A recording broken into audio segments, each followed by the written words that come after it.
آمدم تا ظلم و استبداد ظالم بشکنم.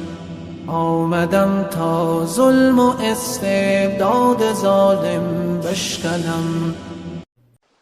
بسم الله والحمد لله والصلاة والسلام على رسول الله صلى الله عليه وسلم. اللهم اشرح لي صدري ويسر لي أمري واحلل عقدة من لساني يفقه قولي. اما بعد، السلام علیکم و رحمت الله و برکاته. شنوندگان گرامی و دوستان ارجمند، این پیام ما را به دیگران رسانید و گوش دهید و از اجر و پاداش نیک بهره مند شوید. درسی امروزین درسی ششم و مؤلف کتاب می‌فرماید که و انواع العبادة التي امر الله بها، نمودهای عبادت که الله عز و جل ما را به انجام دادن آنها امر کرده است، مثل اسلام و ایمان و احسان. مؤلف کتاب بیان کرده است، الله رحمت و مغفرتش کند، که واجب است برای ما که الله عبادت کنیم تنها و به او شرک نورزیم، و بیان کرده است نمودهای عبادت را. این سه نمود عبادت را که اسلام و ایمان و احسان هستند، هر سه اینها دین هستند. دین از همین سه چیز عبارت است. خیلی که در حدیث امام مسلم از حدیث عمر بن الخطاب رضی الله عنه فرمودند، عمر رضی الله عنه میفرماید که روز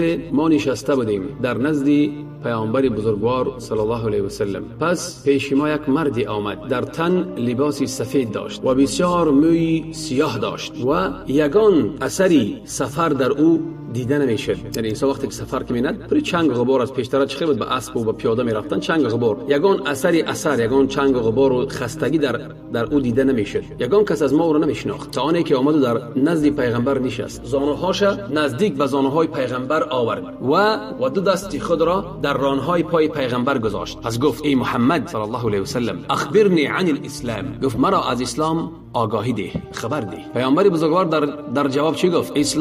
اسلام گفت چی است؟ یعنی ارکان اسلام گفت. اسلام گفت شهادت میدهی که نیست معبود به حق شایسته عبادت مگر الله و محمد صلی الله علیه و سلم رسول بر حق اوست، و نماز برپا کن و زکات بپرداز و ماه رمضان روزه بگیر و حج برو اگر توانایی داری. قال صدقت، پس گفت که همون مرد گفت که راست گفتی. پس ما در تعجب موندیم که میپرسد و باز میگوید که راست گفتی. گفت مرا از ایمان خبر بده، به الله باوری کن، ایمان بیار و به فرشتگانش و به کتابهایش و به رسولانش ای فرستادگانش و به روز قیامت و به بدی و نیکی قضا و قدر ایمان بیار. گفت که راست گفتی. پس گفت مرا آگاهی بده از احسان چیست؟ پیغمبر صلی الله علیه و سلم گفت ان تعبد الله کانک تراه، الله عبادت میکنی، پرستش میکنی گویا که او را میبینی. فإن لم تكن تراه فإنه یراک، پس اگر تو الله ندیدی پس یقین بدان که او تو را میبیند. گفت که پس مرا آگاهی بده، خبر بده از روز قیامت، از ساعت، یعنی برپاشیدن روز قیامت. گفت مسئولی روز قیامت داناتر است از پرسنده. مسئول کیست؟ الله عز و جل، یعنی الله داناتر است بر روز قیامت از تو، از پرسنده. پس گفت که پس مرا آگاهی بده از علامت‌هایش. گفت که بزاید کنیز خوجین خود را، یعنی که زن کنیز است ولی اون مرد خوجینش او را قطیش هم بستری میکند. پس وقتی که تولد میکند اون کودک آزاد میشود. مادرش باز همون کنیزی میماند و اون فرزند از اون مردک از خوجین کی است و چی دخترش یا کی پسرش خوجین میشود، مادر اون کنیز است. همین معنا. روز قیامت روزی میبیاد که میبینی علامات روز قیامت، میبینی که مردانی که پایلوچ هستند، برهنه بودن، کم بغل بودن، چوپان بودن، چوپانی میکردن، وقتی میشود که آنها در ساختن بیناهای دراز آنها چی میکنن؟ مسابقه میکنن که حاضر دیده ایستاده ایم چخیل میکنن، سعودی و امارات و دیگر. پس مرد خیست و برفت. عمر میگه یک لحظه ایستادم، پس پیغمبر صلی الله علیه و سلم برای من گفت ای عمر، آیا تو میدانی که پرسنده کی بود؟ گفتم که الله و رسولش داناتر است. این جبرئیل علیه السلام بود که آمده بود که دین تان برای شما آموزاند. پس همین بی پیغمبرم چی میگه؟ جبرئیل آمده بود که دین را برای شما آموزاند. همین سه مسئله را دین گفت، اسلام و ایمان و احسان گفت دین شما، همین دین شماست. برای همین سه چیز در برگیرنده همه دین است. بعد مؤلف کتاب گفت که و منه الدعاء والخوف، گفت از جمله نمودهای عبادت گفت دعا، والخوف ترس و بیم، والرجاء آرزو و امیدواری، والتوکل توکل کردن، والرغبه خواهش، والرهبه ترس و بیم، و خشوع فروتنی تن دادن، و خشیه بیم و ترس، والانابه توبه کردن بازگشت به سوی الله، والاستعانه کمک خواستن، والاستعاذه یعنی که ما میگیم کو پناه بردن کردن فقط به الله، و استغاثه کمک خواستن، مدد پرسیدن، و ذبح قربانی که ذبح کردن، و نظر کردن. گفت و غیر این نمودهای عبادت دیگه، و غیر اینهایی که تکرار کردیم نمودهای عبادت، همه اینها الله امر کرده است ما را، و همه این نمودهای عبادت تنها برای الله هستند. و خیلی که الله عز وجل و دلیل قوله تعالی و دلیل سخن الله عز وجل و ان المساجد لله فلا تدعوا مع الله احدا. و گفت که دلیل آورد سوره جن 18 آیه، هر آینه همه مسجدها برای الله هستند، پس در برابر الله کسی دیگر را عبادت یا که دعا نکنید. کسی که از همین نمودهای عبادت گفته گذاشتیم، کسی برای دیگر کس غیر الله صرف میکند، از غیر الله میخواهد امین عبادت را صرف میکند به غیر الله، پس او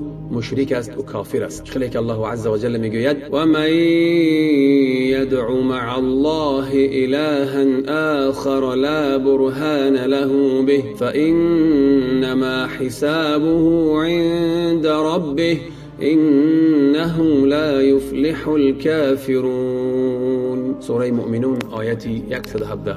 و هر کس به الله معبودی دیگری را بخواند، هیچ برهانی و هیچ حجتی بر کار خود ندارد، پس یقینا حساب او نزد پروردگارش خواهد بود. بیگمان کافران رستگار نمی شوند. پس مؤلف کتاب رحمت الله علیه جمله از نمودهای عبادت را ذکر کرد و گفت که کسی که همین عبادت ها را به غیر الله صرف میکند وای مشرک است، کافر است. و دلیل آورده بود. الله در اینجا چی گفت؟ در آیت خبر داد که فلا تدعوا مع الله احدا، با الله کسی دیگر را عبادت نکن، پرستش نکن، سجده نکن برای او. و کسی که از غیر الله کسی دیگر را عبادت میکند، دعا میکند، میخواند، او کافر است. الله چی میگه؟ هر آینه کافران رستگار نمیشوند. بعد اون سه که مؤلف کتاب نامبر کرد، گفت که اسلام، ایمان، احسان، بعد گفت که دعا. خیلی که دلیل آورد. پس مؤلف کتاب دلیل آورد درباره دعا، گفت که حدیث پیغمبر دعا مخ العباده، گفت دعا مغز عبادت است، ولی حدیث خیلی ضعیف است. و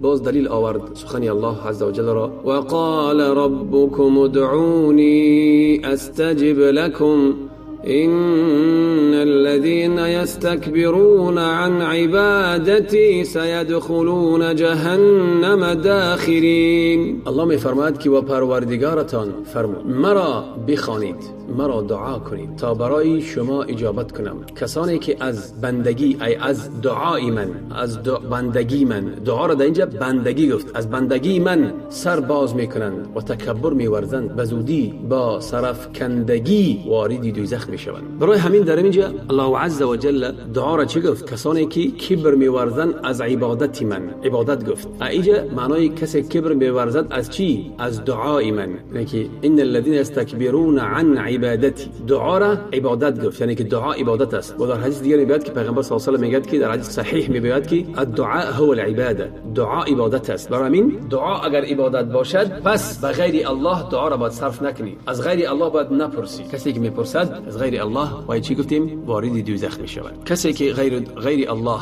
دعا میخواند یا که دعا میکند که همون انسان مقدرت، توانایی همون اجرا کردن همون عمل ندارد. پس مثلا انسانا دعا مینن اولیاء را یا که پیراش نه، یا که ابراها یا که فلان بسمدان، یا که آدمی که وفات کرده است، یا که مرده باشد یا که زنده باشد، با یک چیزی که در قدرت همون شخص نیست، توانایی ندارد امور انجام دادن. پس وقتی که او را میخوانند که ما را رزق بدی، مثلا رزق در دست او نیست، رزق روزی یا که شفا یا که فرزند یا که دیگر چیزهایی را که میخوانند دعا میکنند، این کفر و شرک است. انسان از دین خارج میشود. و اگر که انسان غایب و مرده باشد، وقتی که دعاش میکنند انسان مشرک میشود. برای همین شایسته و جایز نیست که تو انسان را دعا کنی یک با یک چیزی که او توانایی همون را ندارد. این شرک آوردن و شرک ورزیدن میشود و انسان به همین مشرک کافر میشود. پس گفتیم دعا دو نمود میشود، دعا مسئله و دعا عباده. دعای مسئله میشود و دعای عبادت دو نمود میشود. پس دعای مسئله دعای طلب است، یعنی تو سوال میکنی، الله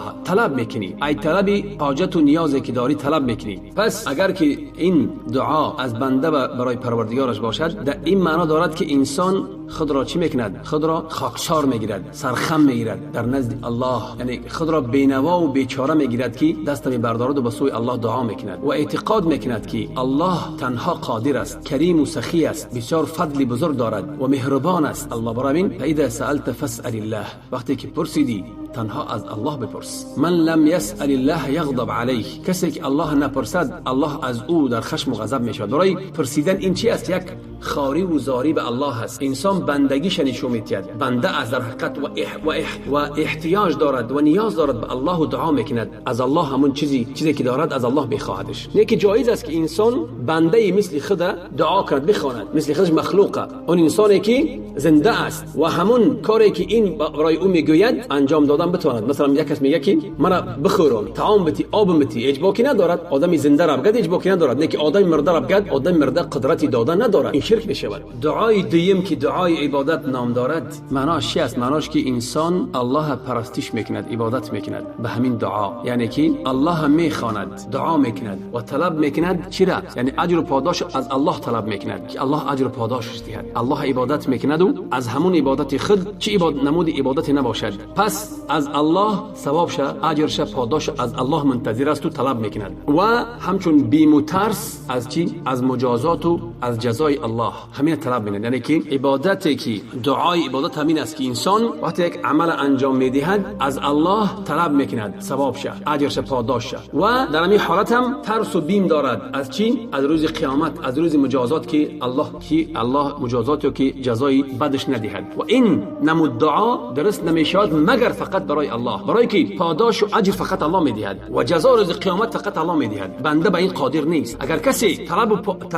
طلب کرد پاداش و اجر از بنده، وی کافر میشود. وی دعای عبادت است، وی برای غیر الله صرف کرده است. این شرکی از همه بزرگ است که انسان از دایره اسلام بیرون میسازد و انسان کافر میشود. خلیق الله عز و جل میگه ان الذين يستكبرون عن عبادتي سيدخلون جهنم داخلين. کدام آدمانی که از بندگی من، از عبادت من کبر میورزند، از پرستش من کبر میورزند، آنها دوزخ میدرایند. بعد دعا چی گفت که بیم و ترس، خوف این چی است؟ یک بیم و ترسی است. معنای خوف همین است که انسان منتظر چی است؟ منتظر است که هلاک میشود، ضرر میبیند، اذیت میبیند، بعد میترسد. از همین است ترس، همین است که از یک چیزی در پیش میآید از همون میترسد. همین خوف میگن. انسان مثلا از دوزخ میترسد، از الله میترسد، برای دوزخش ندارد، ترس است، بیم است. برای این الله عزوجل نهی کرده است از چی؟ از ترسیدن از اولیای شیطان و امر کرده است که از من تنها بترسید. و الله میگوید که سوره آل عمران 175 آیه الله چی میگه؟ انما ذلكم الشیطان یخوف اولیاءه فلا تخافوهم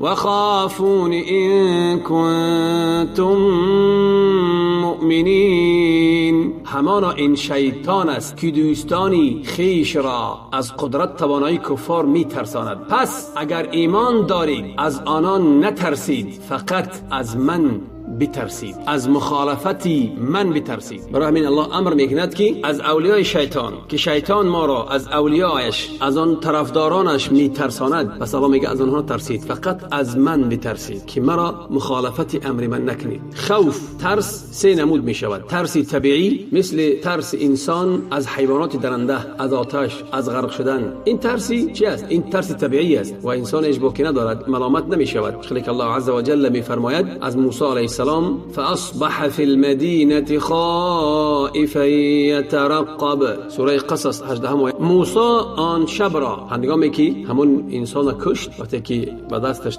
یعنی که یک تکانش داد و وفات کرد، موسی آن شب را در شهر نگران و ترسان صبح کرد. یعنی ترسید که یگان کس او را ضرر نرساند. اگر همین ترس انسان سبب شود برای انسان که انسان ترک واجب کند یا که انجام دادن یک کاری که الله حرام کرده است، پس این ترسم حرام می شود. برای چی؟ برای سبب می شود برای ترک واجب یا که انجام دادن یک کار حرام. پس در این حالت این خیل ترسم حرام می شود. برای که الله عزوجل چی میگه؟ فلا تخافوهم وخافون ان کنتم مؤمنین. از آنها ترسید، از من بترسید اگر شما ایمان دارید. ترس از الله می شود ترسی چی؟ محمود و می شود غیر محمود. ترس محمود این چیست؟ ترس محمود ترسی که است که ستوده است، نیک است. ترسی که یعنی که هدف اون ترس، غایت اون ترس نیک است، انسان به نیکی میبرد. مثال ترس از الله انسان به چی میبرد؟ ترس از الله انسان به دور شدن از معصیت الله میبرد. انسان که از الله ترسید از معصیت الله دور میشود، از نافرمان روایی الله دور میشود. همین ترس انسان به چی میبرد؟ به ادا کردن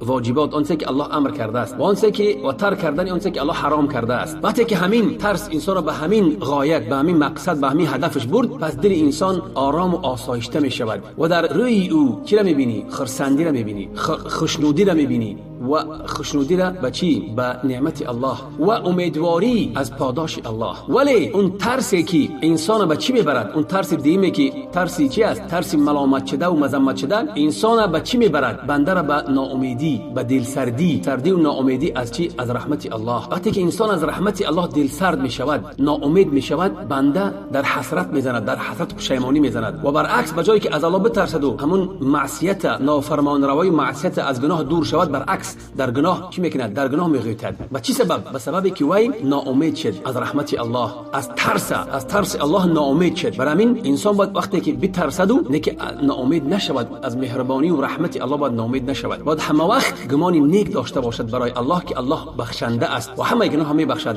هر چندی که در انسان در گناه میغوطد، در گناه میغوطد و گناه میکند، باید همه وقت بداند که الله بخشنده و بخشنده مهربان است، میبخشد گناه ها. هیچ وقت باید پشیمان و ناامید نشود از رحمت الله، از مغفرت الله. گفتیم دیم نمود، لیکن نمود خوف طبیعی بود، ترس طبیعی. دیم نمود ترسی است که انسان خوف عبادت میگن، ترس عبادت. انسان از یک کس میترسد، از یک کس میترسد و عبادت میکند، از ترس عبادت میکند انسان. برای این ترس انسان به کفر و شرک میبرد. انسان باید از الله باید بترسد و از غیر الله باید نترسد. از الله بترسد و الله تنها عبادت کند. اگر که انسان از غیر الله ترسید و او را عبادت کرد، پس این شرک اکبر می شود.